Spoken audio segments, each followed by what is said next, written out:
Namaste. Namaste, everyone. This is Adarsh Anand on the other side. First of all, I want to extend my heartfelt gratitude to each one of you for being here today. Thank you for taking the time to join us for this important discussion. Today, we are here at the program organized by India Academy. India Academy is being set up with the purpose of grassroots mobilization of teachers and academicians in all subject areas with the goal of strengthening India's education system. Today, we have assembled to engage in a comprehensive discussion on a subject of significant importance, that is, representation of Hindus and Hinduism in Indian stand-up comedy. Today's talk will examine the complex nature between humor and religion through the prism of Indian stand-up comedy and its representation of Hindus and Hinduism. To provide in-depth insights, we are joined by esteemed experts who have extensively researched in this area. Professor Ramesh Rao, Dr. Nidhi Sendhurnikar, Ritvi Datani, and Avinash Brahmabhat. Let me begin by introducing our distinguished guests. Professor Ramesh Rao. Professor N. Ramesh Rao is a professor of communication studies at Columbus State University. Having worked in India briefly as a bank officer, a school teacher, and a copy editor for a major newspaper, he earned a PhD in communication from Michigan State University. He is also the editor of India Facts. Dr. Nidhi Sendhurnikar. Dr. Nidhi is an independent media educator and researcher. Formerly, she worked as an assistant professor in the Faculty of Journalism and Communication, the Maharaja Sayajirao University of Baroda. She has close to a decade of teaching and research experience in media and communication studies. She is interested in research and teaching of Indic perspectives. Now let's go on to Avinash Brahmabhat. Avinash ji is an alumnus of the Faculty of Journalism and Communication, the Maharaja Sayajirao University of Baroda, Gujarat. He is a passionate policy consultant, a budding strategist. He is interested in researching and writing about dharmic issues. And last but not the least, Ritvi Datani. Ritvi Datani is a marketing strategist and an independent media columnist. She has worked with outlets like Swaraj and Outlook in the past. She is keenly interested in exploring Indic narratives via contemporary events. I will now hand over the stage to our esteemed guests who will share and provide their valuable insights on the subject with us. Namaste, Nidhi. Namaste, everyone. Thank you to the India Academy team and special thanks to Adarsh Anandji for setting this up. And I'm joined by my co-presenters today, Professor Ramesh Rao, who mentored us in this project, and my former student, Avinash Brahmabhat. Ritvi Dattani is unfortunately not here with us today. But let me just go ahead and make my presentation. So I'll be sharing my screen. Please let me know if my screen is visible to all of you. Yeah, it is visible. Okay. Great. So today's discussion is centered around the representation of religion in popular culture, specifically on how Hindus and Hinduism are represented in Indian stand-up comedy. So just to give a brief backdrop to our study, because this was a research study carried out by a team of 4, myself, Professor Ramesh Rao, Avinash, and Ritvi. This study was initially conceived as a student project in the Faculty of Journalism and Communication, the Maharaja Sayajirao University of Baroda in 2021. And later on, we presented a paper based on this project at the International Society of Media, Religion and Culture at a conference on media and religion surrounding metaphors at Bochum, Germany in August 2023 at Ruhr University. So the backdrop to this study is, I'll first give a brief overview of the project and then delve right into it. So, in the light of the relationship that is shared between humor and religion, two key concepts of our society, this study examined the projection of Hindus and Hinduism in 52 stand up acts from a period of 5 years from 2015 to 2021. These stand up acts were in Hindi and English.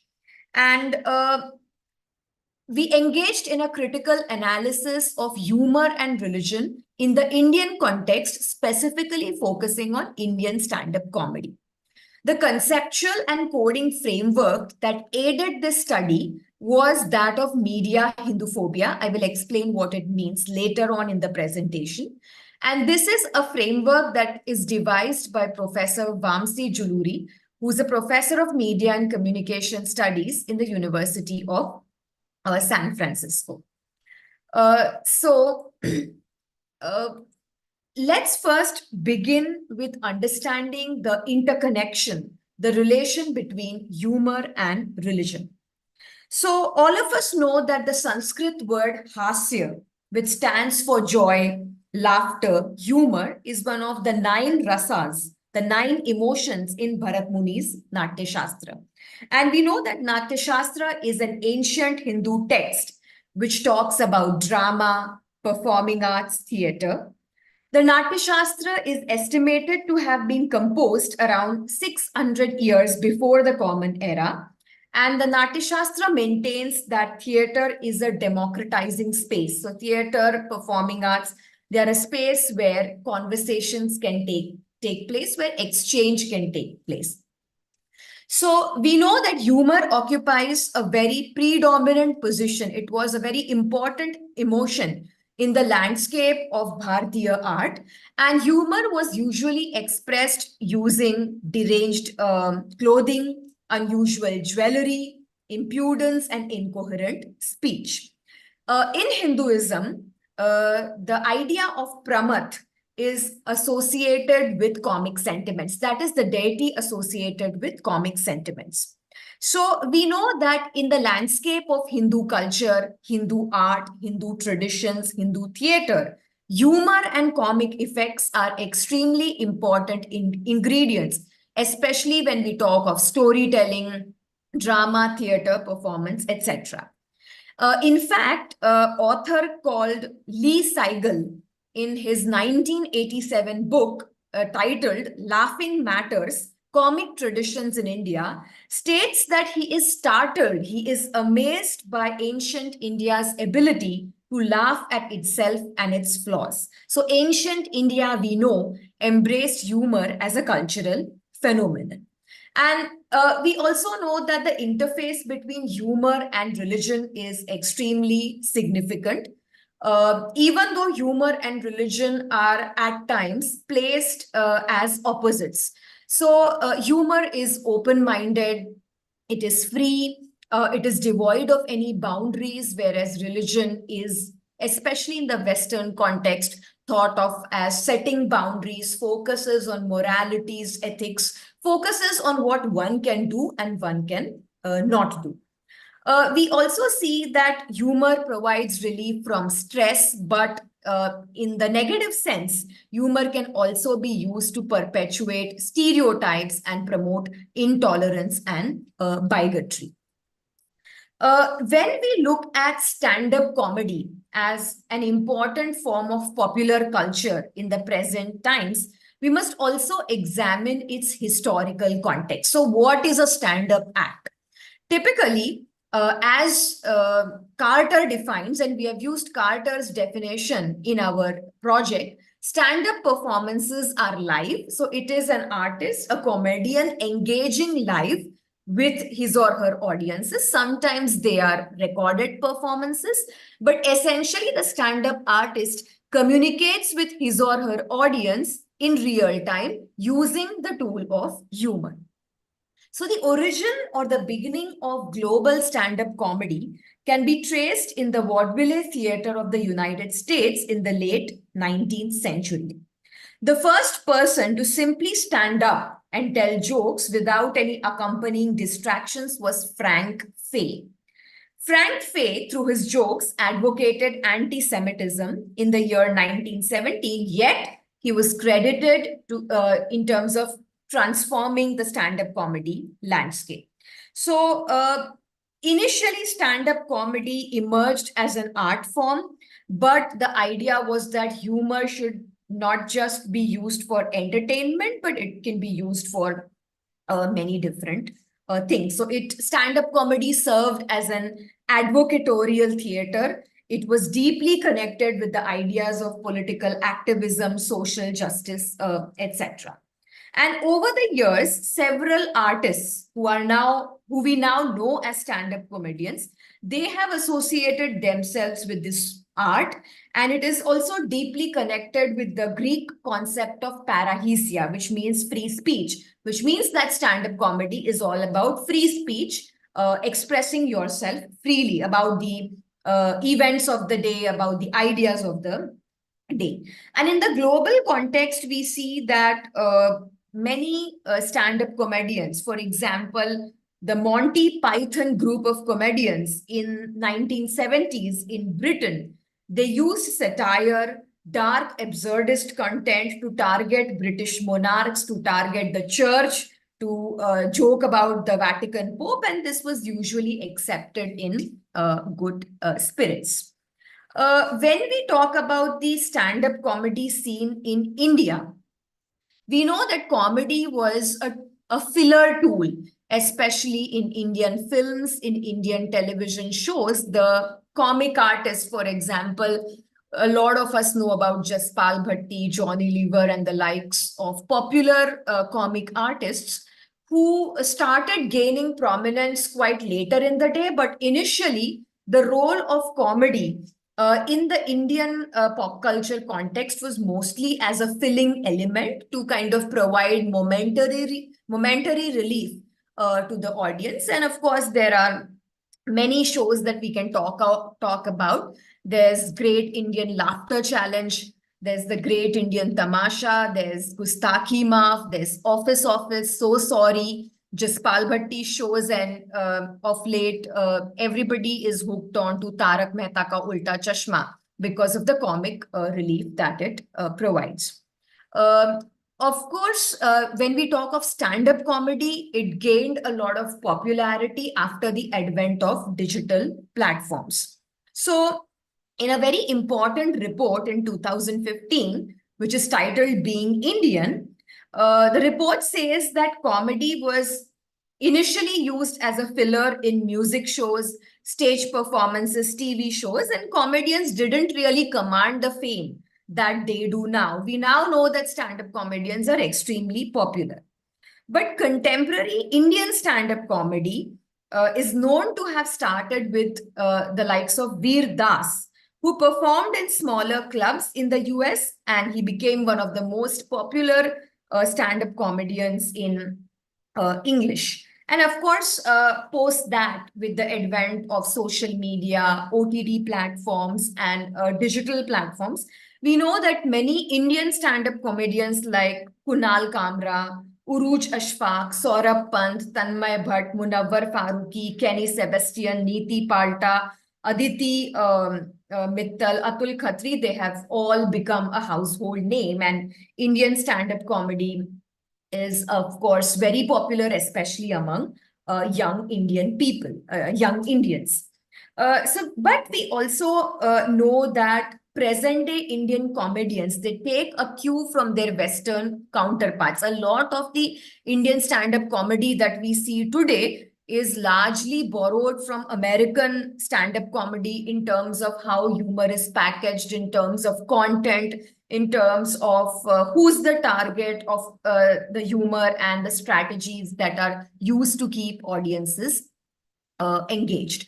So I'll really not go into the technical parts of our research, and will straightly jump on to what informed our research in a major way.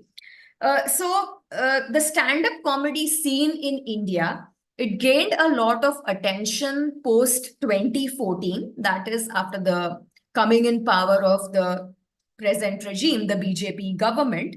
And stand-up comedians started positioning themselves as a force of resistance, as an anti-establishment force. And the major themes that you would find in Indian stand-up comedy post 2014 are religious intolerance, Hindu majoritarianism, otherization of minorities, etc.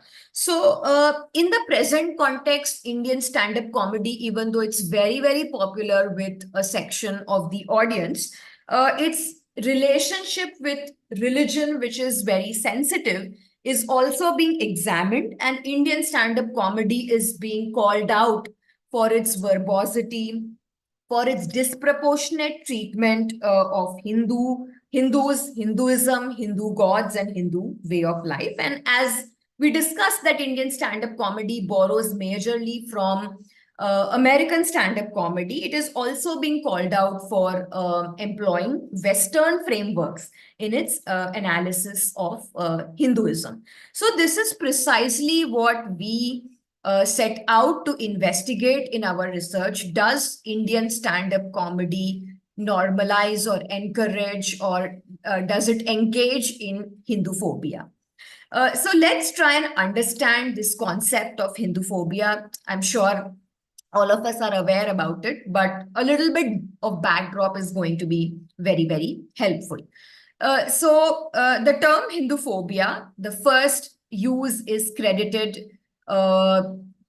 in 1866, when Edward Sullivan critiques James Mill's understanding of India. And all of us know that James Mill was very instrumental in writing the British perspective on understanding the history of India. But interestingly, Hinduphobia as a concept was also used in India's Constituent Assembly in 1946, even though a lot of the media discourse around Hinduphobia would like us to believe that it's a recent coinage, it's a recent invention, especially post 2014. The use of this concept is credited to independent academic scholar Rajiv Malhotra and a London-based group called Hindu Human Rights. So how is Hinduphobia defined?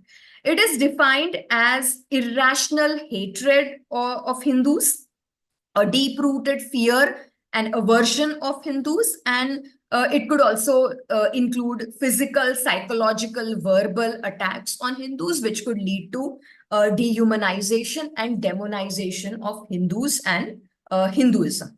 So it is a set of intellectual claims. It is an intellectual discourse that portrays Hindus and Hinduism in a negative light. For example, targeting Hindus as oppressive, regressive, patriarchal, casteist, etc.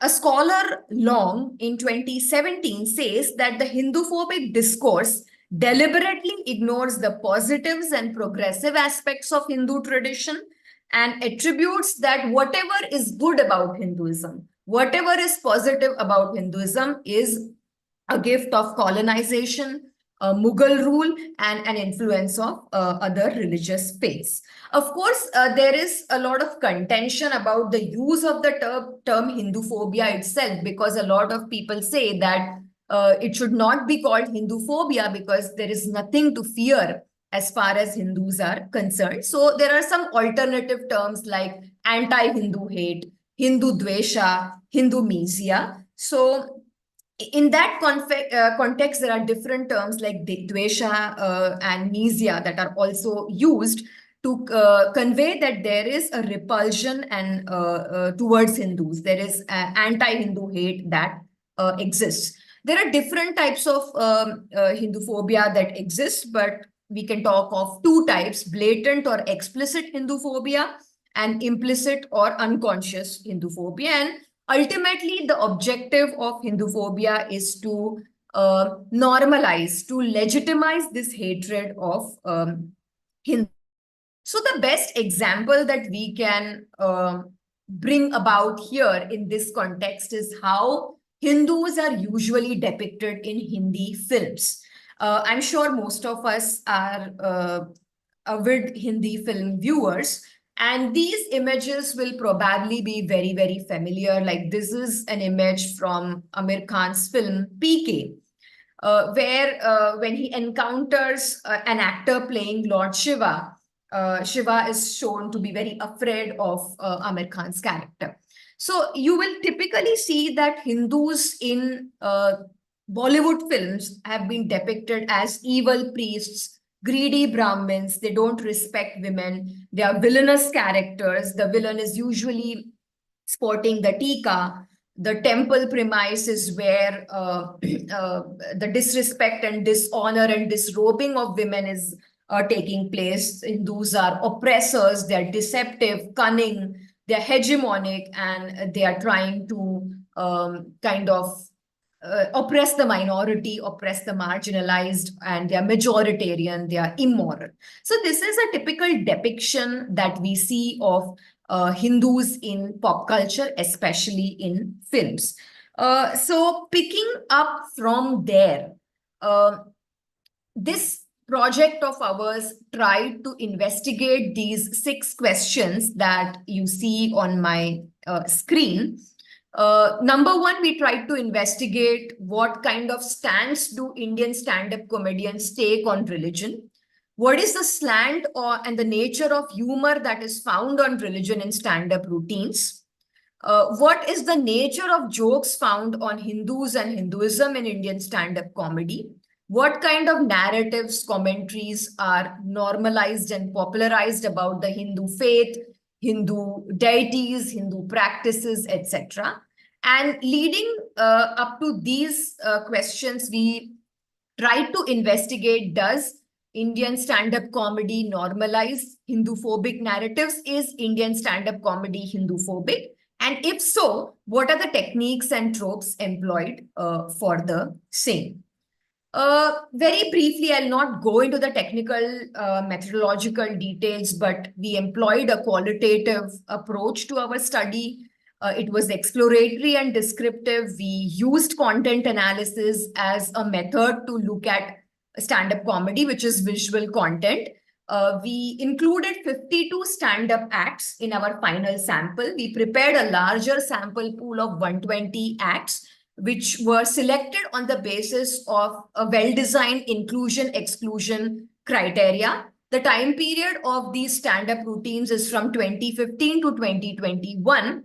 And of course, these were sourced using non-probability purposive sampling from YouTube, from OTT platforms, from Twitter, Facebook, and from consumers, from people who watch stand-up comedy very regularly.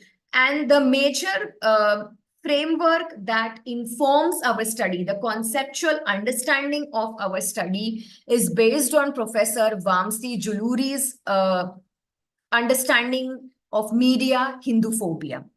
So Professor Juluri discusses how the media, mass media, and pop culture employs certain techniques to represent Hindus, Hinduism, and Hindu issues. And he discusses this concept of media Hinduphobia at 3 levels. So what he does is he basically provides a theoretical and conceptual lens to examine any media and pop culture content from a media Hinduphobia perspective, from a media studies perspective. And he discusses the scope of this framework. He discusses the different levels of analysis. And he says that if you want to understand how Hindus and Hinduism is misrepresented in pop culture, this is the framework that you need to use, or you could use.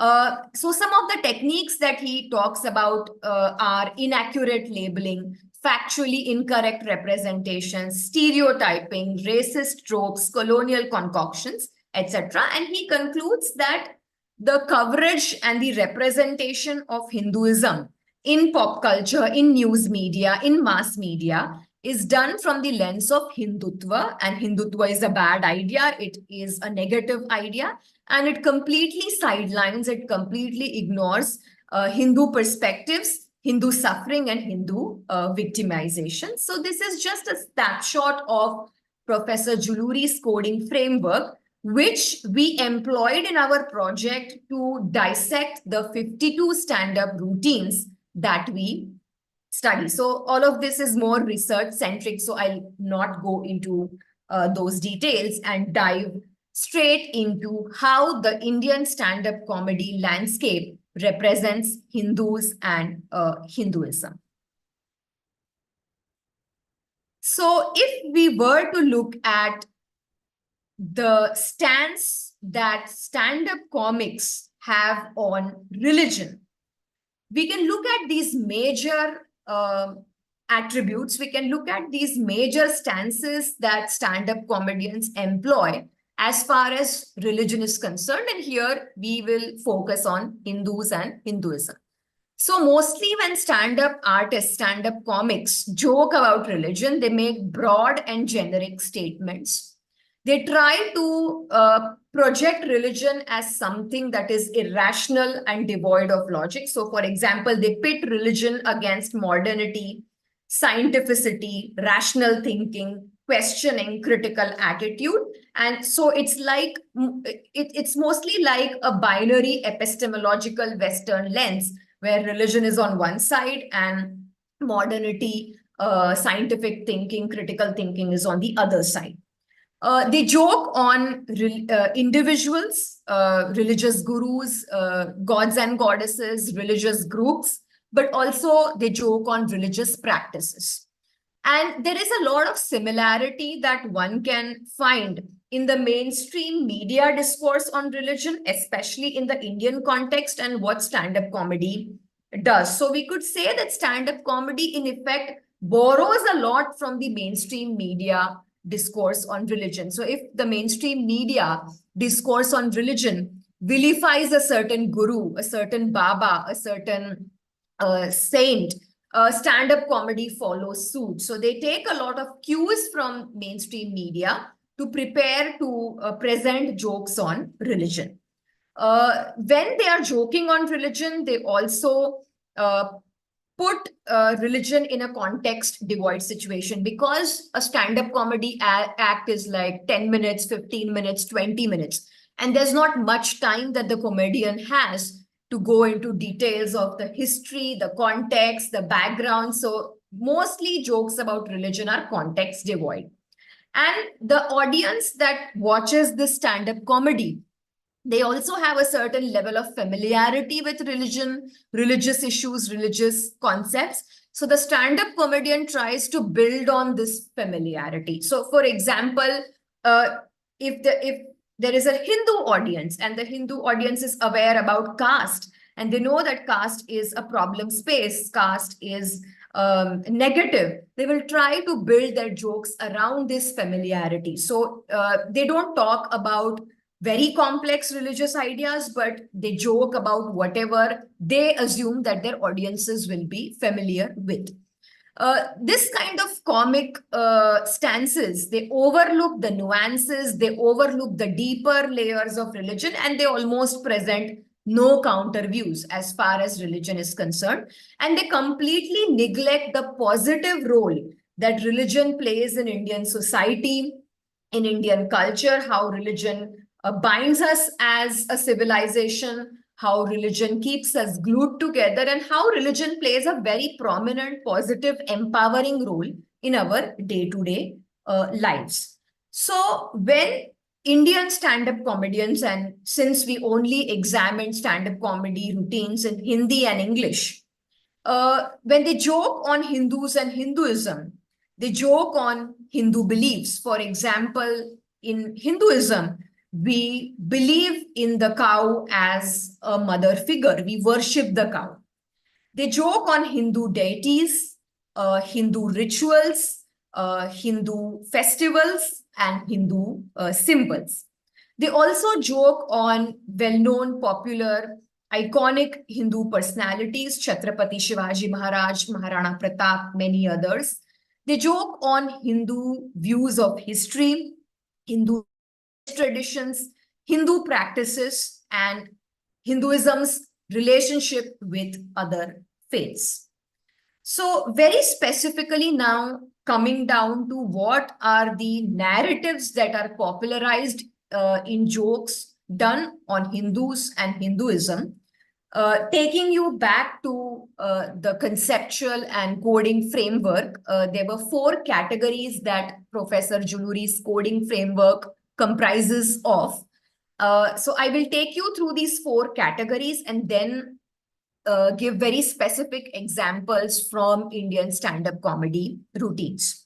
So you can see that the first category is bias, and 83% of the stand-up acts that we analyzed amounted to a mistranslation, denigration of Hindu symbols and icons, and cultural appropriation. We'll look at examples very soon. In the second category, which is colonial tropes, you can see that 62% stand-up comedy routines from our sample erased or made fun of Hindu views of history.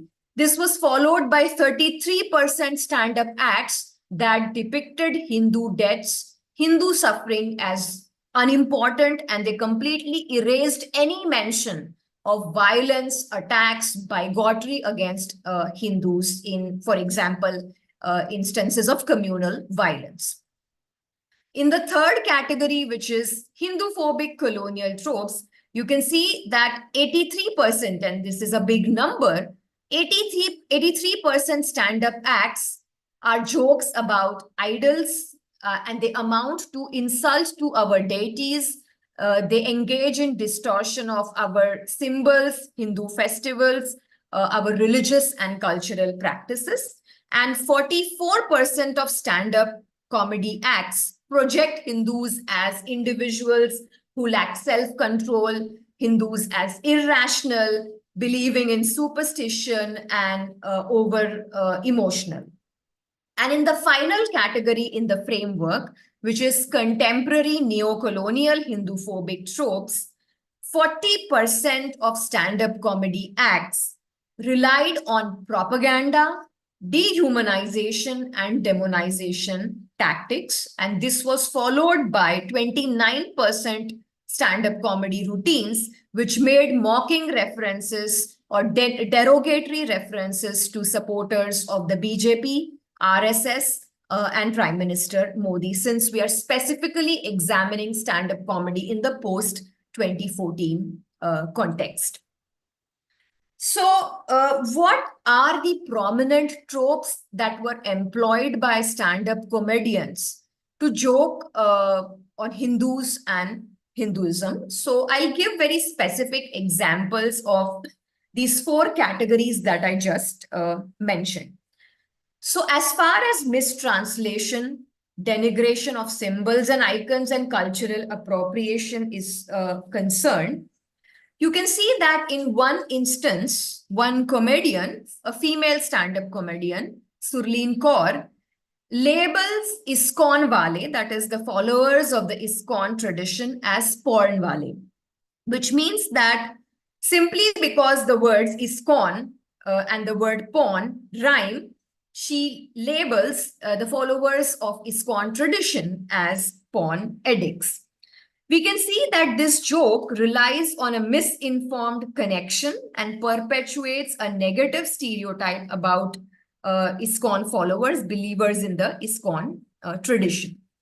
In another example, where Veer Das, a very popular stand-up comedian, he is performing this stand-up comedy act in front of an Indian American audience because he does a lot of shows in the US, and he himself identifies as an atheist. He makes jokes about Lord Ganesh, one of the most revered deities in Hinduism, regarded as the remover of obstacle and known for his distinctive feature, that is the elephant head. Veer Das attempts to mock Lord Ganesh's elephant head by referring to it as plastic surgery gone wrong, And he says, he refers to Hinduism as Hinduism by Disney. This joke by Veer Das trivializes an integral aspect of Hindu belief, and it can be disrespectful to those who hold Lord Ganesh in high regard.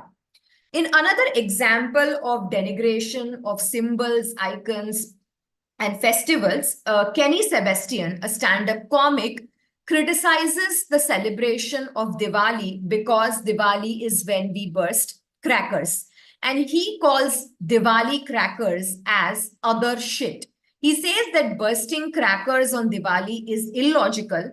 And he even goes on to say in his stand-up act that anybody who bursts crackers on Diwali should be slapped, which means that through his stand-up comedy act, he encourages the use of violence against people who celebrate Diwali, Hindus who celebrate Diwali, by bursting crackers.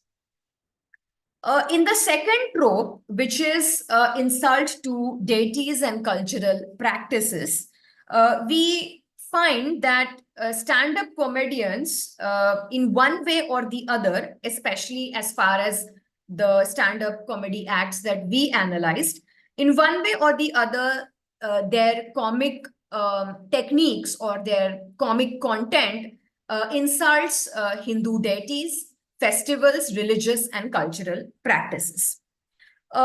In one joke, a comedian Alokesh Sinha compares the Hanuman Chalisa, which is one of the most sacred Hindu prayers recited daily by 500 million people in India, to an ineffective antiseptic. So he says, in context of the situation in the joke, Tera Hanuman Chalisa slow hai kya? And if you recall the ad of this antiseptic, he says, the character in the advertisement says, Tera sabun slow hai kya? So he almost uses it for Hanuman Chalisa and says, Tera Hanuman Chalisa slow hai kya? So it is important to consider whether the pursuit of a few laughs outweighs the religious sentiments of billions of Hindus. In another example, we see Kunal Kamra, a well-known stand-up comic, who makes fun of the Ram Temple movement, equates it to a fun park, to an amusement park, by saying, Ram Lalla aayenge, Imagika yahi banayenge. So we know that the Ram Temple movement was galvanized by the slogan Mandir Yahi Banayenge. So he makes fun of this slogan. He makes fun of the sentiments of scores of Hindus associated with the Ram Temple movement and the sacrifices that the Hindu society made to ensure that the Ram Temple in Ayodhya becomes a reality. In another example, we find sexualized comic references to Hindu deities, especially to Lord Shiva and goddess Parvati. And it is noteworthy that among major religions of the world, Hinduism stands out for its worship of female deities and the recognition of feminine divinity. But in this comic act, Alexander Babu, when he is narrating the story of Lord Ganesha, he refers to goddess Parvati as Paru darling and says that Lord Shiva comes out in a towel. In the third trope that was found in our study, which is erasing or mocking Hindu views of history, it is used by 62% acts to distort and vilify the Hindu perspective on significant historical matters. In one stand-up comedy act, again by Alexander Babu, and all these stand-up comedy acts are to be found in the public domain on YouTube, on social media platforms, and they are shared and reshared, and at times they go viral. They are consumed by the masses. So in this stand-up act, the comedian equates Hindu scriptures to Wikipedia. He thereby diminishes the depth and richness of these sacred texts. And we know Wikipedia is undermined because Wikipedia is kind of a collective where anybody can put content, edit content. So comparing or equating Hindu scriptures with Wikipedia is difficult to fathom.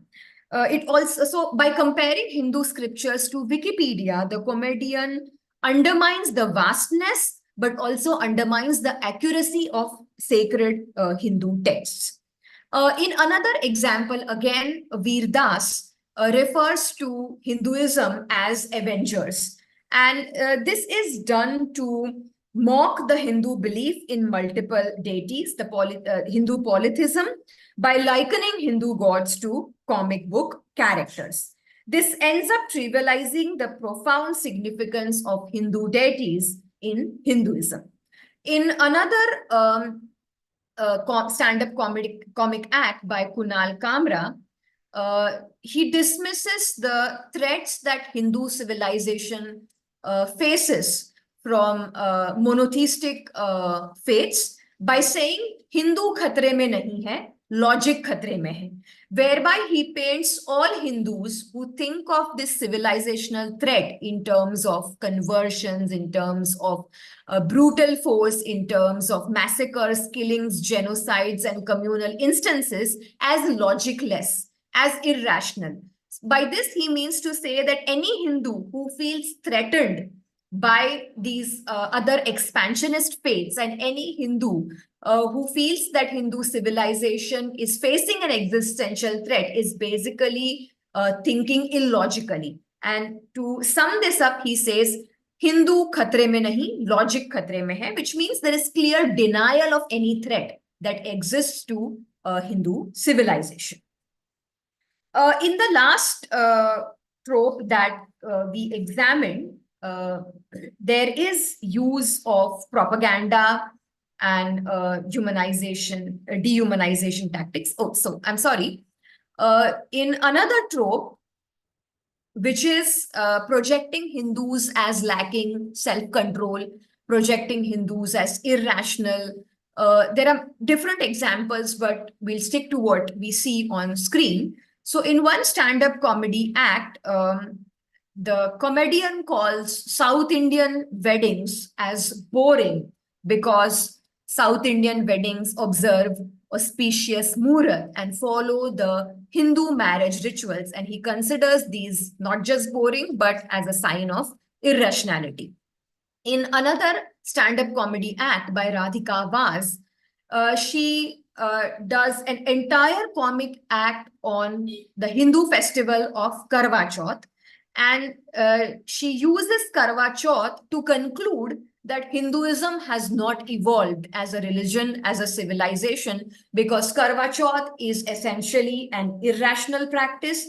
It is an act of superstition, and she projects and pitches Karwa Chauth as a gender thing where Hindu women who observe Karwa Chauth are discriminated, are oppressed, because they have to observe this fast for the long lives of their husband.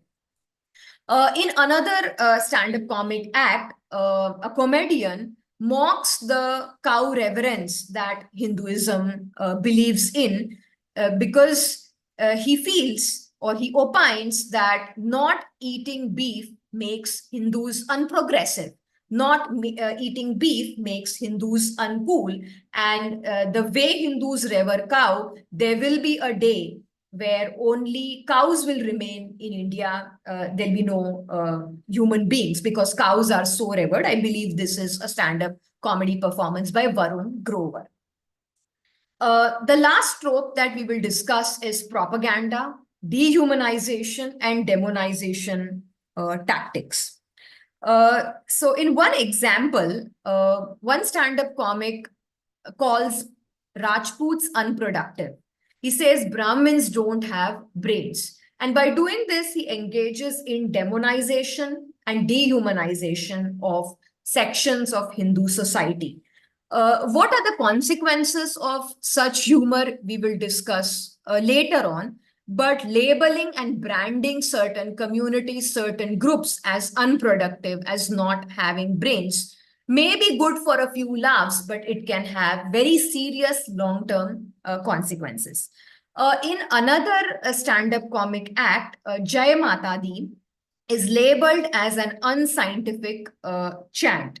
So, a sacred Hindu chant is labeled as unscientific while the comedian is narrating an apocalyptic comic story.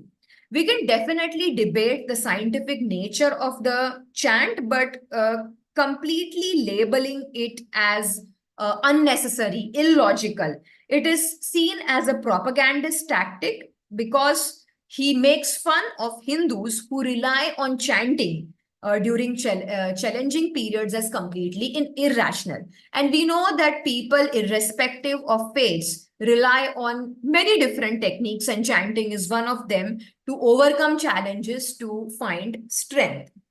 In another example, especially in comic routines which engage in discourse on instances of communal violence, the comedians employ selective victimhood. For example, Munawwar Farooqi, a very prominent stand-up comic, in uh, in a stand-up performance about Godhra 2002, the communal violence of Godhra 2002, and the stand-up comedy act is labeled Nawab, Nehru and Gujarat 2002. He engages in selective victimhood because he completely ignores the Hindu victims in Godhra 2002 by employing deliberate silence. And he instead highlights Muslim victimhood, and he refrains from highlighting the experiences, trauma of Hindus in religious conflicts. So, such selective victimhood, such intentional omission paints an incomplete and biased picture of communal violence, and it also aims to demonize Hindus and portray them solely as the oppressor group, disregarding their status as victims. So, in this stand-up comedy act, while Munawwar Farooqi continuously talks about the Godhra riots, he omits any mention of the Godhra train carnage. So, as we move towards understanding how the representation of Hindus and Hinduism and stand-up comedy is done, and what are some consequences of such a representation, we can conclude that there are repeated references to Hindus and Hinduism in Indian stand-up comedy, which means that stand-up comedians do joke about religion. They do not shy away from discussing about religion because it is considered to be a sensitive topic, a volatile topic, especially in the Indian context. And they rely on the principle of punching up. In stand-up comedy, punching up refers to the idea that humor and criticism should primarily target those who are in positions of power, privilege, or authority. And in the Indian context, Hindus are the majority. They are perceived to be privileged. They are perceived to be the dominant group in society, and that is why stand-up comedians employ the principle of punching up, that we need to focus or target our humor on dominant privileged groups. Others, the minorities, the marginalized, the oppressed, they should not be a target of our humor. So stand-up comedians thereby consider Hindus to be advantaged, and therefore Hindus and Hinduism become convenient targets. When stand-up comedians joke on Hindus and Hinduism, they question, they challenge Hindu deities, religious texts, the core values and belief systems of Hinduism, and they also subject Hindus to persistent blame and ridicule as far as the relationship of Hindus with other faiths is concerned. Now, unfortunately, this kind of anti-Hindu hate in Indian stand-up comedy, at best, it is ignored. Most of us don't care about it. Uh, uh, Most of the participants laugh it off. And gradually, as a result of this kind of anti-Hindu hate is normalized. And what Minhas Merchant says very importantly in one of his articles, that the Hindu response to this kind of comedy is, as I said, either ignorance or it is characterized by tolerance, flexibility, and silence. And of course, there are some sporadic incidences of wanting to cancel stand-up comedy performances, or going to a stand-up comedy performance and presenting opposition to the kind of jokes that these artists do around Hindus and Hinduism. So, because Hindus respond with tolerance, flexibility, and silence, they become an easy target for this pop culture format. And he elucidates how there are very limited jokes or very few stand-up comedy routines that you will find on Christianity and Islam, but there are more on Hindus and Hinduism. So as far as the representation of Hindus and Hinduism in Indian stand-up comedy is concerned, we could discuss what are the attributes that stand-up comedy colors Hindus and Hinduism with. So in the 52 stand-up comedy routines that we examined as part of our study, Hindus are depicted as people who prefer tradition over progress and development. You can see Mandir Wahi Banayenge. So in Kunal Kamra's stand-up comedy act, he says that why do you want to build a mandir? Why not a hospital? Why not a school? And this was the major argument present in mainstream Indian media discourse as well. Hindus are also typecasted as irrational believers in pseudoscience. For example, astrology is made a lot of fun at. And as I said, of course, there are many other examples from our repertoire of 52 stand-up routines. Because of the limitation of time, I just presented 3 examples under each category. Hindus and Hindu customs are laughed off as uncool, boring, regressive. And Hindus and the Hindu view of history is presented as expansionist, aggressive. Hindus are stereotyped as hardliners and oppressors of women and minorities.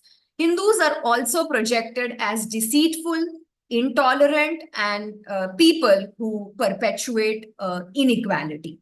So, what are the techniques that are used by stand-up comedians to make jokes on, to present jokes on Hindus and Hinduism? And what could be the consequences of such humor in the public domain, especially the pop culture domain? So, the major techniques that we found out were employed by stand-up comedians were ridicule, denial, trivialization, whitewashing of the Hindu view of history, generating fear with regard to Hindus, Hindu customs, and Hindu practices among the audience, and normalization of anti-Hindu sentiment. So just to add up a few more examples, as I said, these stand-up routines, they poke fun at astrology, they make fun of shivling, they make fun of Ganesh Chaturthi celebrations, yoga poses.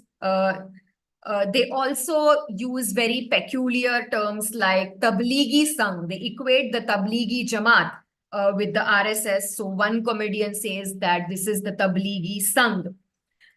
They talk of inter-religion marriage, in which they talk of reverse love jihad. So in one stand-up comedy routine by Parth Gadvi, who's a Hindu married to a Muslim, he calls the marriage of a Hindu man to a Muslim woman as reverse love jihad, completely downplaying the seriousness and the consequences of love jihad for Hindu women.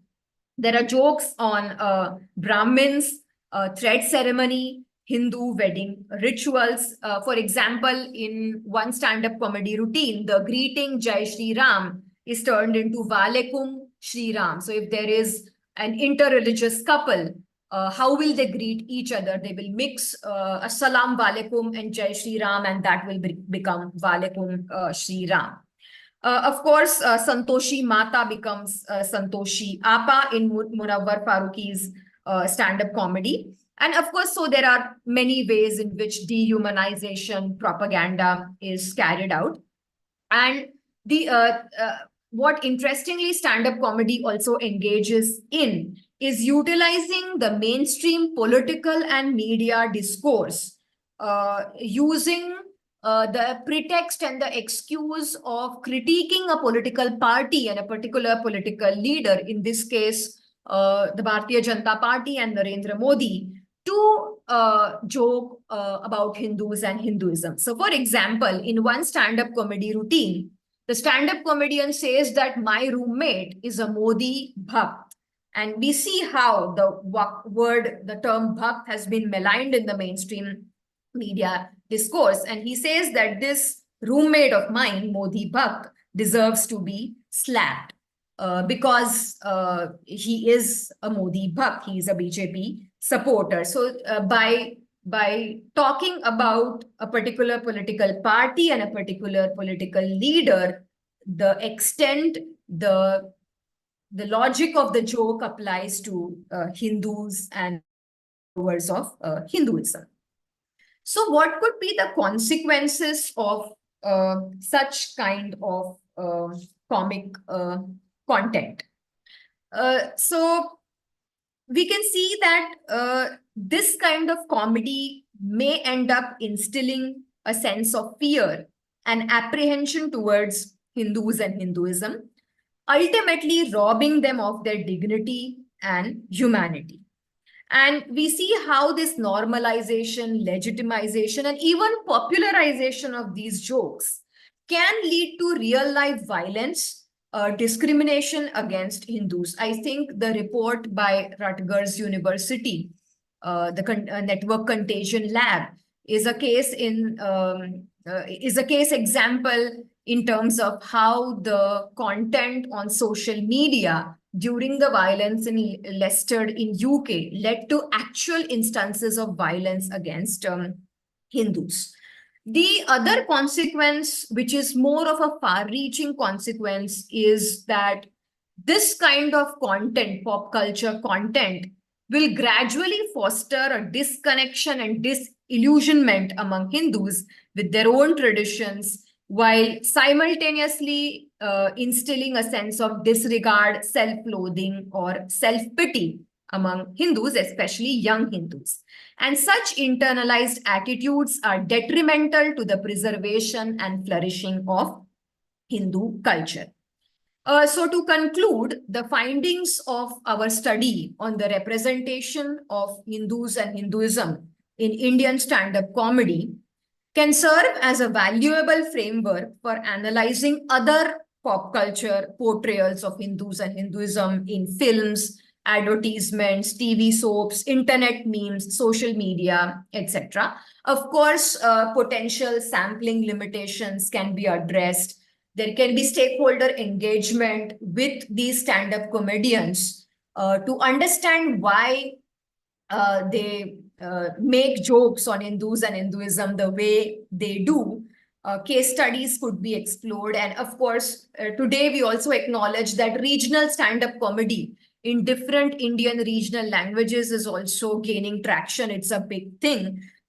We limited our research to stand-up comedy in Hindi and English, but it would also be interesting to understand how stand-up comedy in various regional formats presents jokes on Hindus and Hinduism. So to conclude, all of us will agree that the power of humor is immense. It can uplift, unite, and bring joy.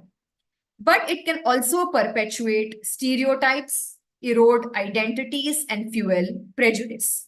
By shedding light on Hinduphobia in Indian stand-up comedy, our aim is to initiate a crucial conversation that encourages sensitivity, empathy, and understanding in an increasingly diverse and interconnected world.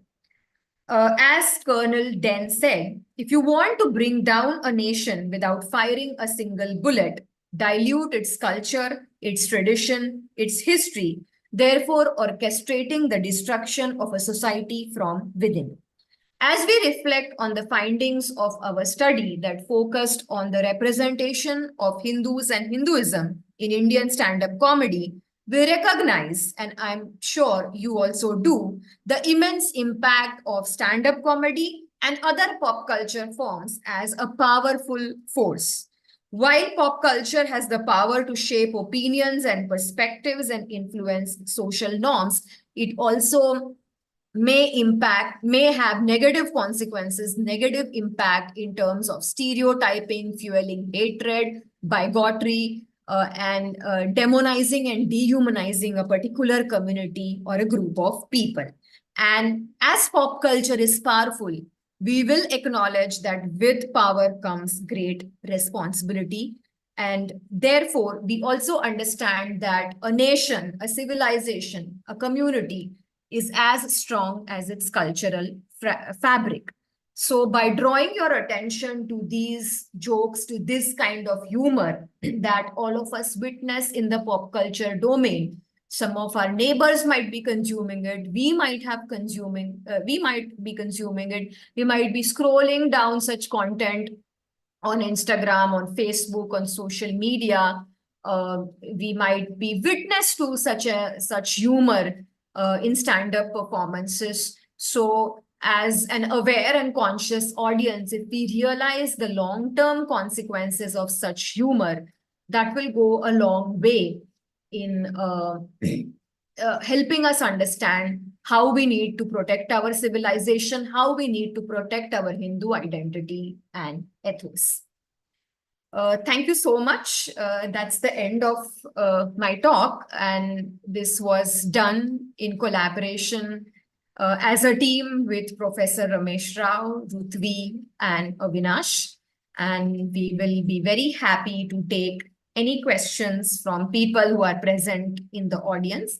And I will also invite Professor Rao to make his comments on the subject.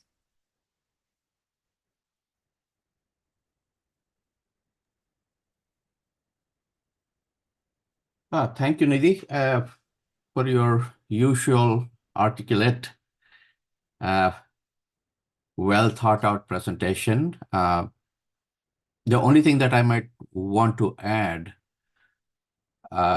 is that as academics or as journalists, the challenge for us is to be as fair and objective as possible.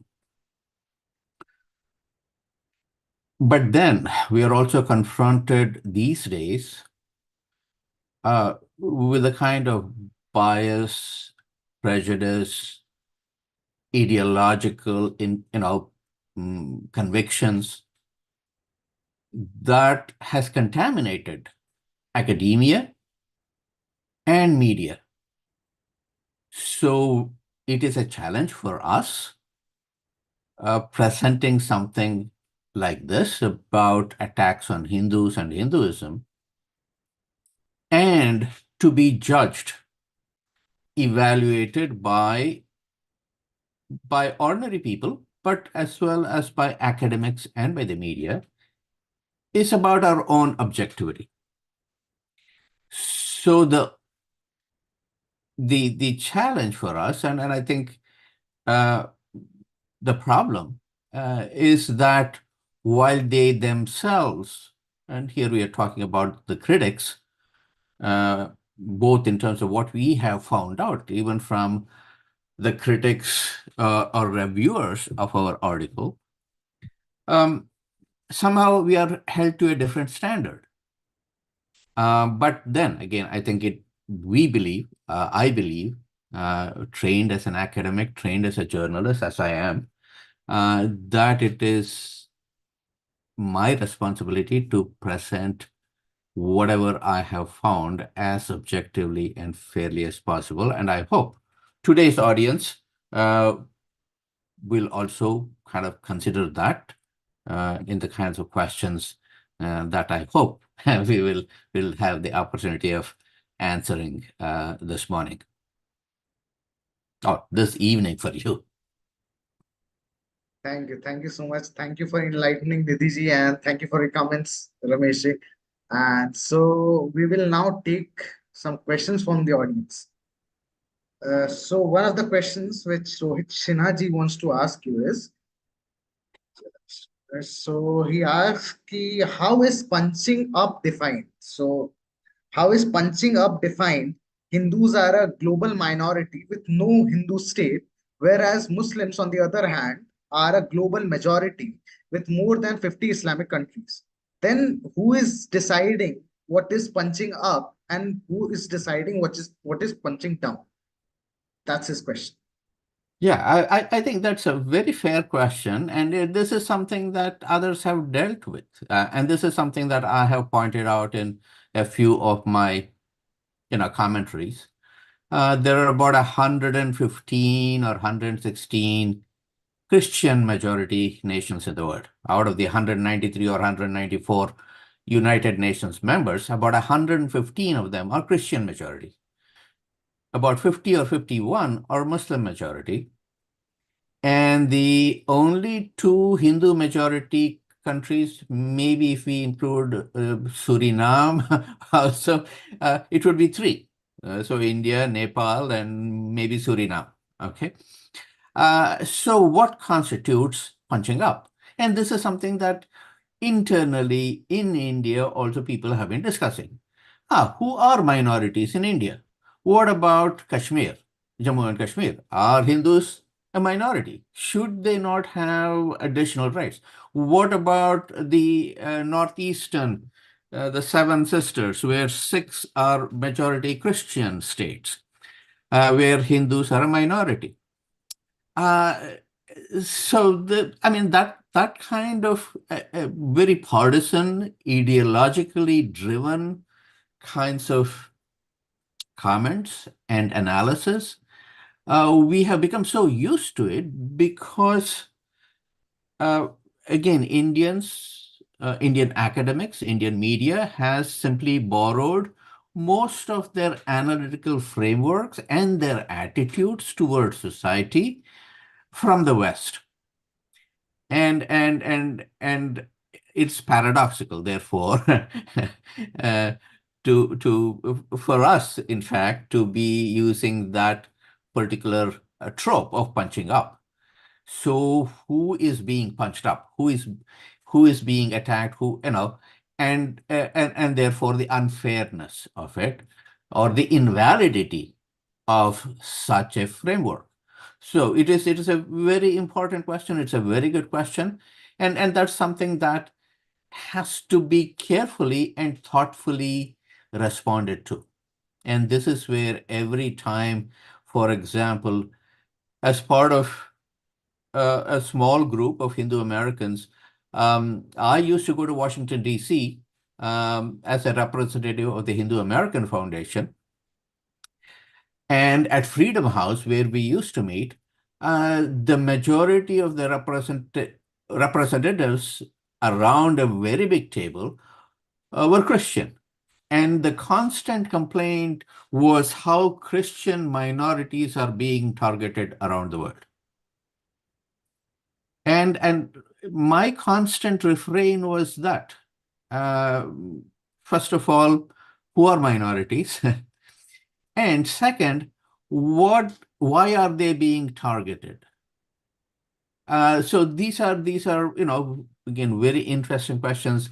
And we have to be careful here in terms of extending our own kind of, academic, scholarly framework here, because once we, it's kind of mission creep, starting from stand-up comedy to every aspect of societal dysfunction. We will have to be careful in terms of the kinds of remarks we make about these things. Thank you. Yes, Thank you. absolutely correct. I think very good question by Rohit ji. As I explained in my presentation, punching up, if you look at stand-up comedy per se, it's like punching up, right? So you are targeting your humor to people, to groups, to individuals whom you think are privileged and powerful or are in a position of authority. So, for example, in the context where we speak of white privilege very often, I'm assuming that the target of humor would be white people. Similarly, in the Indian context, and I'm talking from the perspective of these stand-up comedians, in our socio-political discourse, we have a very clear idea of who's privileged, powerful, and who's disadvantaged and oppressed. So Hindus, being the numerical majority, they are thought of as privileged, powerful, advantaged, in a position of authority, etc., etc. Whereas the other groups, Christians, Muslims, Dalits, tribals, Sikhs, Buddhists, they are thought of as minorities, and this is what they argue numerically. And Professor Rao is absolutely correct. They have borrowed a lot of their arguments and frameworks and positions from a Western lens, because this division of majority and minority, this binary lens of looking at things, this epistemological standpoint is a Western one, which these stand-up comedians directly borrow, not just from the Western context, but our own Indian mainstream media context. Whenever you read a report in mainstream media about communal violence, the majority and the minority is clearly identified. So once a group is typecasted as being advantaged, privileged, they become the target of humor, because as a stand-up comedian, you can't punch down, you cannot joke on those who have acceptance in the society as underprivileged, oppressed, marginalized. If you do so, you will be cancelled.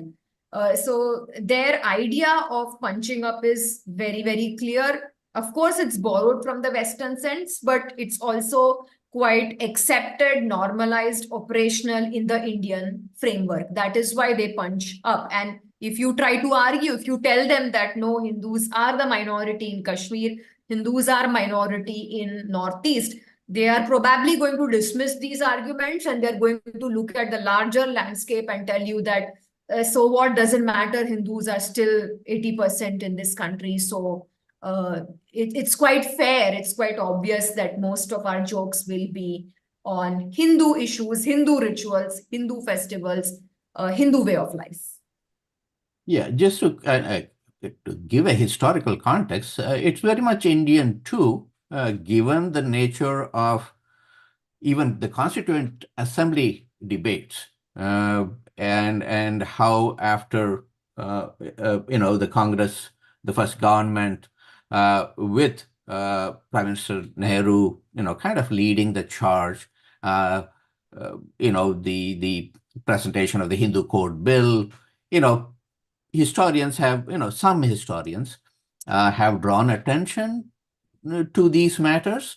And of course, we have Anand Ranganathan's book about how Hindus really are, 8 times discriminated, So there is some of that, of those aspects of the really paradoxical nature of Indian society and Indian governance, and of course the historical nature of Indian civilization itself. Over 1,000 years of varieties of outsiders, if one can use that word without being branded as a bigot. That clearly is what is also part of the context within which I think our study can be looked at. Thank you. Thank you for answering the question, Nidhi and Ramesh. Now let's move on to the next question. I think Amit ji has a question for you, both of you. And Amit ji, can you please turn on your video on and then ask the question? All right. Start my video. Namaskar, Nidhi ji. Thank you very much for the nice presentation. And hello to everyone else as well. Many things to learn, but I suppose most of the things that you explored today, it highlights an undercurrent that has been there for at least last 70, 80 years in academia, especially. And there are many reports that sustain this, substantiate. For example, there is this anti-Hindu, you were talking about the impacts. So there is this report by Charlotte Littlewood from Jackson Research, that is anti-Hindu hate in UK schools. And so I have one question, and so maybe I'll just give a little background to what I want to say. So along these lines, as you mentioned, for example, on Wikipedia, everyone can do what they want, and it's a bit difficult to change a strong narrative, because then for every mistake, if someone else makes, so it's an opinion, the burden of proof lies on you to justify the other way, which is not trivial in the case of religious matters, especially when most Hindus themselves don't have a good understanding of the fundamentals.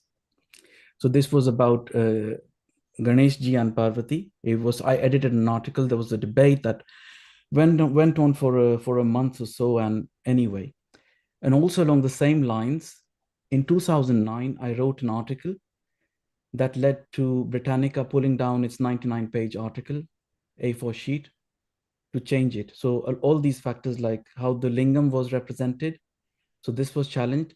And so when I published it, they just read it and they said, okay, they'll remove it within the next 2-3 months. It happened. So I don't think the tone of the article is still good, but this keeps to live even today in everything. So given this, Amit ji, I believe there is some network issue at your end. Sorry. at my place, No, I'm hearing him fine. well, and you can see me as well, because now my video has suddenly disappeared. At least, oh no, I see myself because it just moved down. No, we Okay. can. I just lost your voice in between. No, what I was saying is that there is an undercurrent which has been there for, I would say, 100 years, and it's not changing or diminishing with time. So, for example, if Shashi Tharoor, when he came to Oxford to launch his book, or at least talk about his book, Why I Am a Hindu, sadly, he was mocking something. He is a good orator anyway. And then our diligent students, they were just waiting to laugh. Or as like in academia, we have a great deprivation for laughter. No matter how unfunny the joke is, people would laugh. But you could see this even just 2-3 years ago.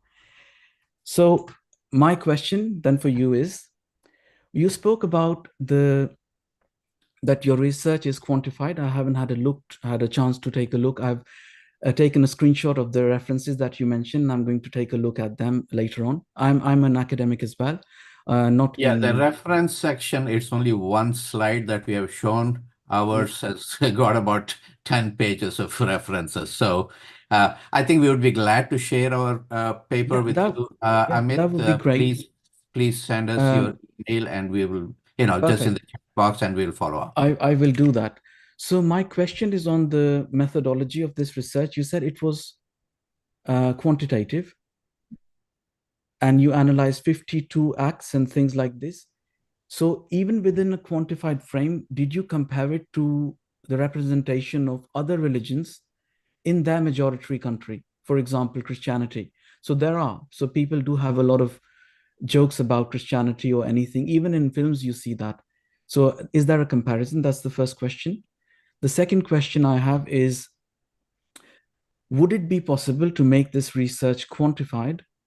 I have some suggestions, because with the input of artificial intelligence, you could make a model, and then that becomes a framework. Of course, there can be bias of the model, but that's a second question. But then, given your model, which could be the best you can, and within its limitations, you have grounds of doing a comparative analysis of how, let's say in some acts of Christian countries, how their religion is perceived, let's say in a sample of 10,000, because once you have access to automatic analysis, 1,000 is not a big deal to analyze. I understand that the natural language processing in India is not to the same level like we have for English. It's also ironic, because we're the first ones in the world to do the breakdown of sentences. This is to Panini and Yaksh, but that's another story. So that's the second thing. So these are two things, and I'd like to take your view on that. Thank you so much. Yeah, I'll first respond, and I know Nidhi will have a little bit more to add. Ours is, I would say, it's not just quantitative; it's more mixed method. We have tried to quantify as much as we could, and again, we have shared some basic information about our methodological framework. We have even tried, made sure that we had some kind of intercoder reliability, the kinds of, our sampling method, and so on. But surely, I mean, in terms of using natural language processing and so on, and the varieties of software now available, we could feed, our whole text to find out, if we reduce the videos into audio or text stuff, there could be ways of identifying these things. But in terms of the other part about comparing it with how others are represented, Christians, Muslims, Sikhs, and so on, when we presented this paper at Ruhr University in Bochum last year, there were two Israeli academics at our presentation, and they said, "Look, you guys have such a fascinating area of study here. It can go on for a couple of decades, and you should be applying for grants and so on." And so, yeah, by choice and by the nature of the challenge that we had, we could not also include that. So I think it would be ideal if Nidhi gets back into academia, has more graduate students to help her, and you, Amit, wherever, I would love to get to know you, um, you know, kind of collaborate on these kinds of work. I think it would be wonderful. We could be, and, but we did in terms of our search, looking especially at how Islam is presented in stand-up comedy, you really cannot find anything. Yeah. You really cannot find, because again, I teach here in the US, and all kinds of databases that I looked. But what you can find is the number of articles on Islamophobia. And even in terms of the response of the Charlie Hebdo affair, there is a whole book now as to literally why they deserved it, kind of stuff. So uh, again, it would be a grand project to see how people are represented in different comedic spaces in Latin America, in Africa, in Europe, in Eastern Europe, in Japan or China. I mean, it would be fascinating to compare who is targeted, who is punching up, who is punching down. But then again, as our Israeli colleague said, "Hey, look, you guys can, literally spend the rest of your lives doing this work." Well, Nidhi. I thank you. I'll take your. I want to respond to you before I give the mic to Nidhiji. It is so I. So firstly, it's not my field. This like the things that you're doing, but I have been doing just for my own sake for a long time. And back in the day, I presented a paper. It was with Professor Arvind Sharma in Canada. So it was Yeah. my paper on Hinduism, how it was misrepresented in Britannica. And then I got in touch with Rajiv Malhotra ji. He hadn't published his first book that time, but now I would say Rishi Malhotra ji, because what he has done is praiseworthy. And currently I'm at Oxford University. I'm a physicist, so this is something, but I do write on other things. And I think there's this underlying thing. It's not just with Hinduism, but it's also to do with India. The entire representation of how if you would talk, for example, here in Oxford, where I would say people are compared to other parts of the UK, which I would say is already pretty civilized, but their opinion about India is not very high. It has been improving. And this is to do with our representation in media, If you look at the BBC, it's the same story. Like you said with Islam, always they're shown as victims. Always. I mean, you can, so there is some analysis that I did try to quantify, but then I didn't really go further with it. Was just to analyze a lot of articles. But this depends. You need to file for grants and then do it. But then I joined a startup, so it was a bit difficult for me to carry on this way. But certainly I look forward to your exchange. I have given you my email, and if there is something interesting, I'd love to do that. And I would like to ask about this quantitative thing, your take on it. Because what I think is, because just to say, if you have a quantitative model, it makes it more objective. Now for research, that's very important.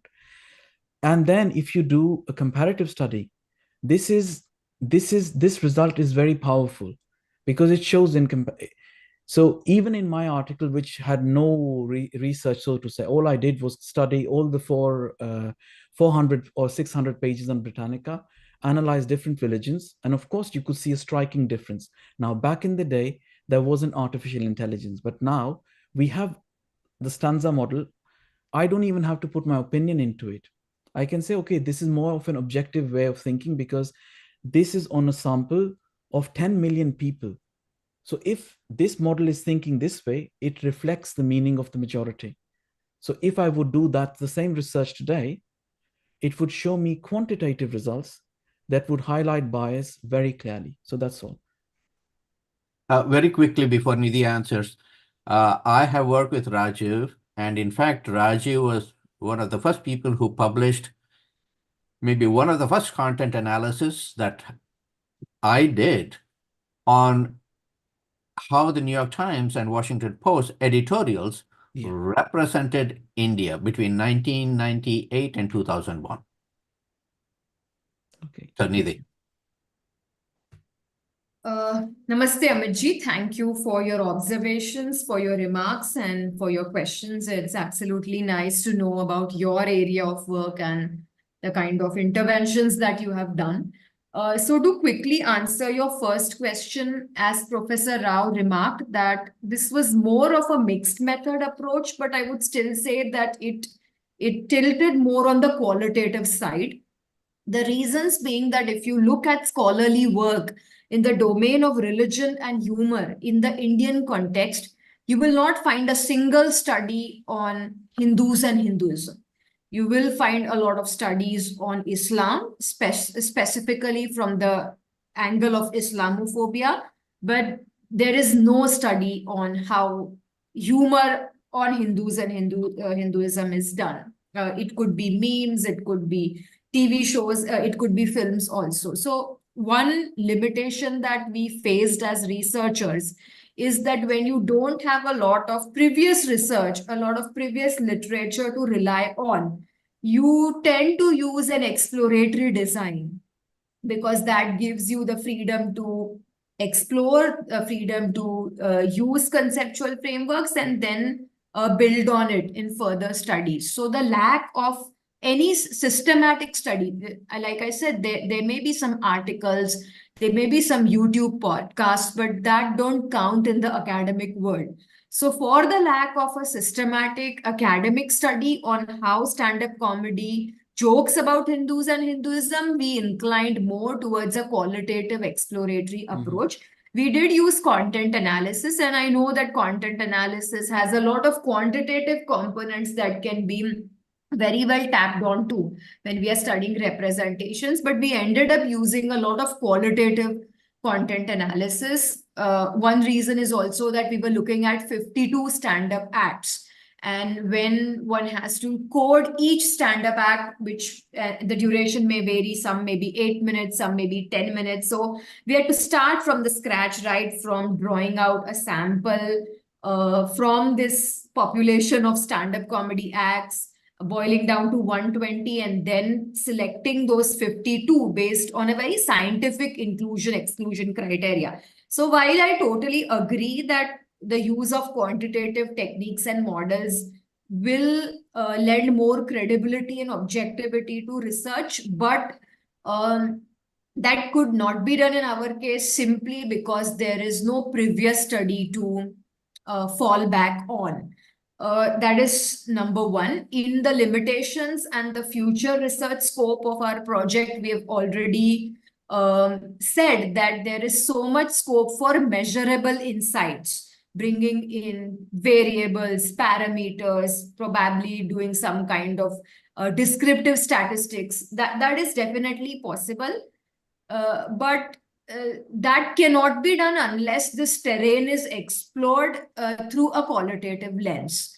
So the use of a qualitative approach is justified because there is no work. If you go to Google Scholar, you will find a lot of academic, not lot, but some academic work done on how Hindus are represented in films, probably in TV serials, but nothing on stand-up comedy. So when, as a researcher, you're approaching a subject where you have nothing to fall back upon as far as literature is concerned, then you end up using a qualitative approach because it fits in with your research design, right? It fits in with the principles of research methodology.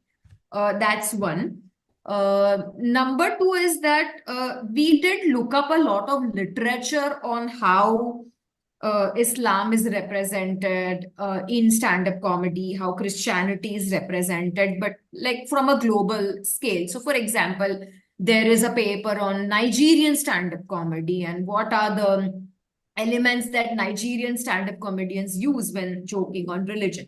So there is a lot of literature per se on stand-up comedy and religion, but in the Indian context, again, stand-up comedy is explored more from a gender lens. So you will find literature on how stand-up comedy is not fair or equitable when it comes to gender representation, or how, again, the underprivileged, the marginalized are portrayed, or how LGBTQ community is represented in stand-up comedy. So the discourse leans towards that side.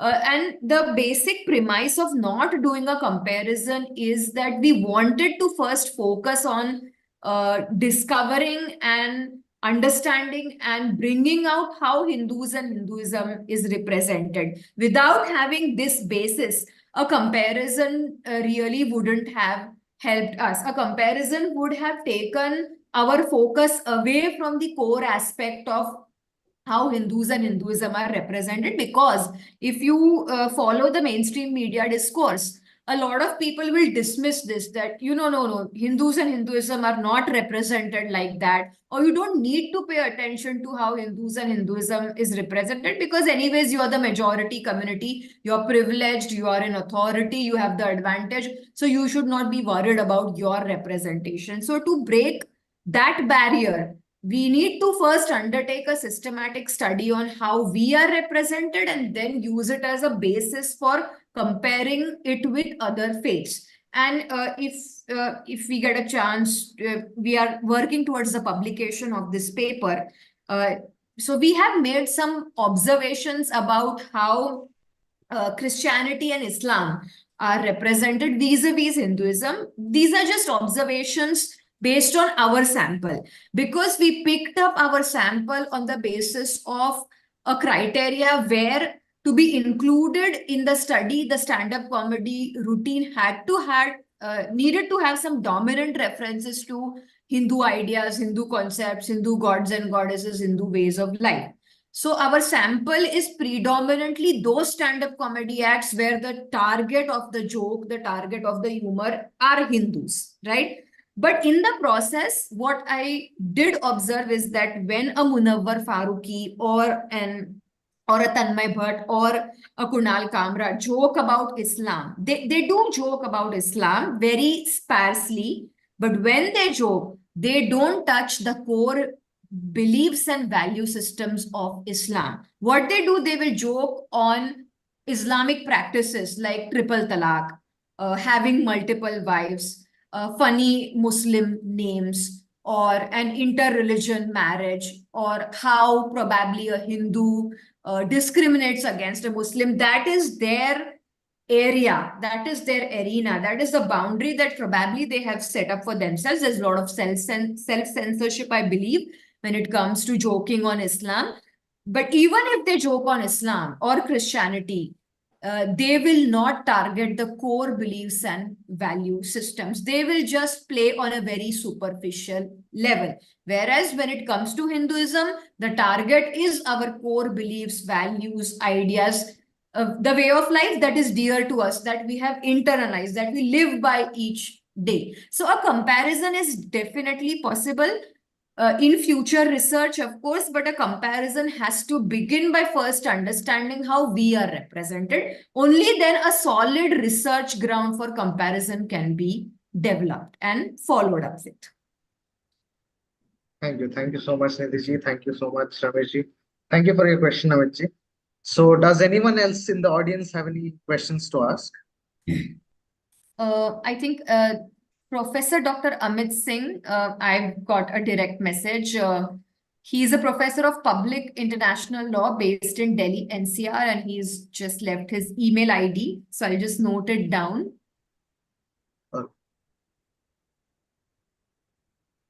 Adarji, can I ask something? Ji, Siddheshwar Siddheshwar. Shukla. Ji, ji. Thanks so much. It has been wonderful being enlightened on these issues. Although I've just learned a lot on these things. Although I'm not mainstream Hinduism expert or no, so just an observation and substantive arguments which Nidhi has put it. I just appreciate it and left my email with her as a direct message. Thank you. Thank you so much. Thank you.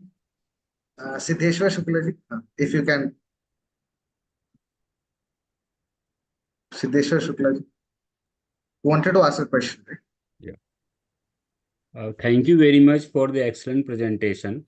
My question is this phenomena of punching Hindus or Hindu Dharma, what you say Hinduism, so I prefer to say Hindu Dharma, is happening only in modern times, or is there any evidence in the history, any historical evidence?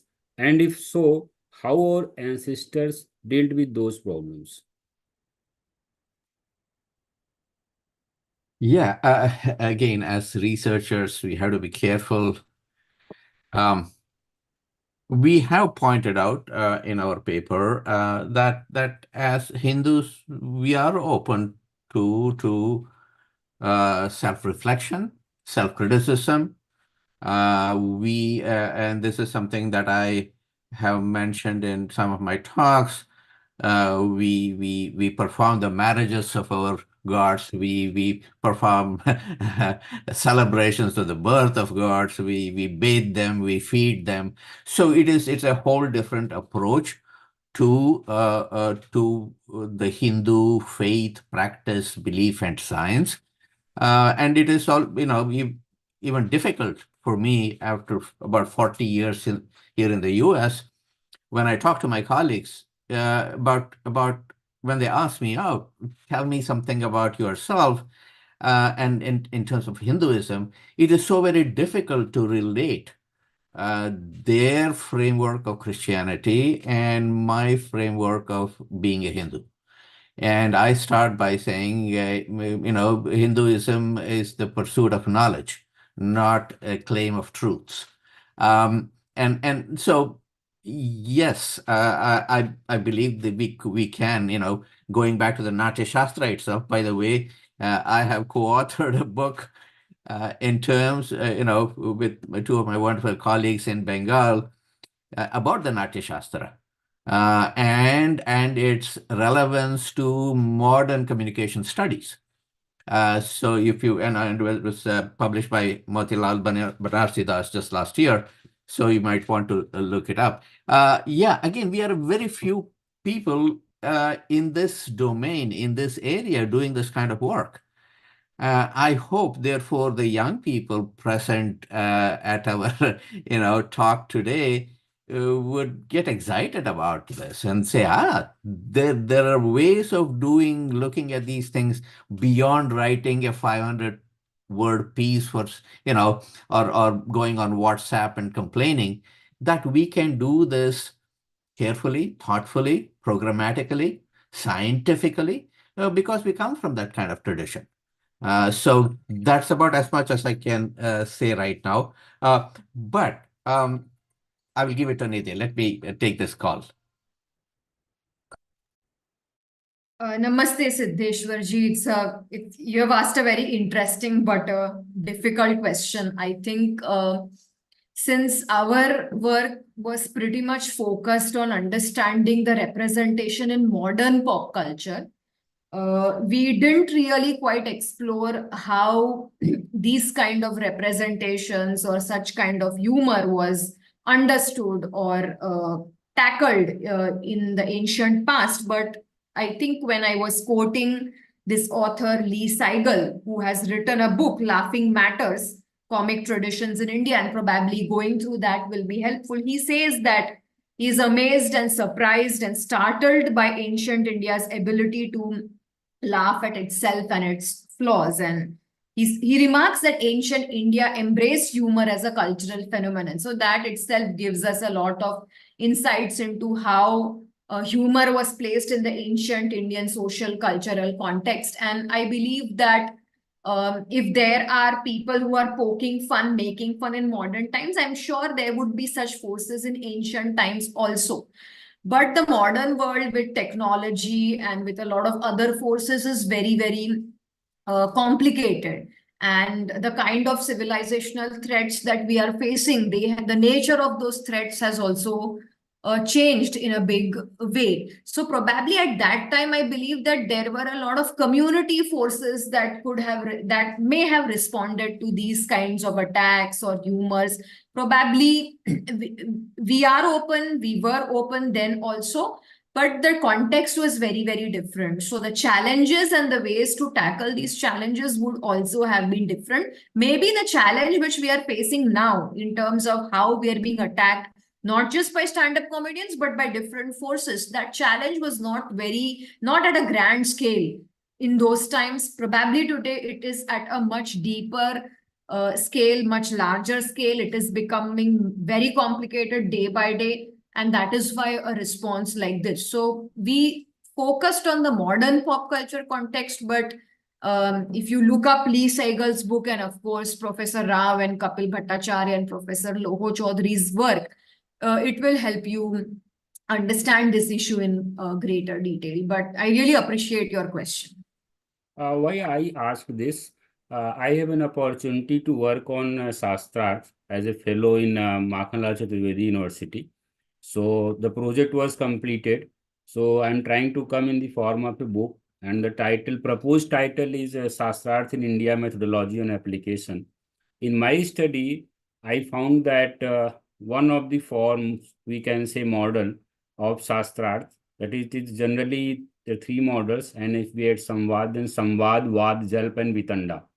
So in Vitanda model, what I could understand, there are some, dialogues, if we can say that they are dialogue, some statements which are similar to the punching, what we can say in comedy shows or stand-up comedy these days, minus technology, but content is almost there. So I was trying to figure out, and I'm still trying to find out how our ancestors handled those issues, those times, because there are some, statements, counter statements are there. There is a book of uh, Professor Radha Vallabh Tripathi, Vada in Theory and Practice. So some places he has mentioned Jain sons mocking Sanatan and Sanatan sons mocking Jains and Buddhists each other. But to be very concise, I am still wanting to find out, and I have tried to present my thoughts in that book. So I thought that if I can enrich my ideas and enhance myself. So the book you have suggested, I will definitely consult. Thank you for the suggestions. Thank you. Thank you so much, Yeah, in Siddesh. fact, very quickly, Professor Shukla, my two articles in the Motilal Banarsi's published book, one of my essays is on Vada, and I have basically used Professor Tripathi's book to kind of offer a kind of a summary of how debate, argument was dealt with in the Indian tradition. So, it is an interesting coincidence that you mentioned Professor Tripathi's work. Thank you, sir. Thank you, Siddeshwarji. So since we are running out of time, now we need to terminate the session. So it has been a wonderful session. Thank you so much, Nidhi. Thank you so much, Professor Ramesh Raoji. And a special thanks to our audience for patient listening. And again, special thanks to Nidhi and Ramesh. So we will again meet here with some enlightened guest. And thank you so much. बहुत सीखने को मिला आप दोनों ही से. And thank you so much. Let's terminate the session. Yes, Thank you. thank you to the India Academy platform. Gratitude to Adarsh ji. We've been going to and fro to organize this, and great questions and wonderful time spent here. Thank you. Thank you. Good night, everyone. Good night. Thanks. Namaste. Thank you, Nidhi. Thank you all.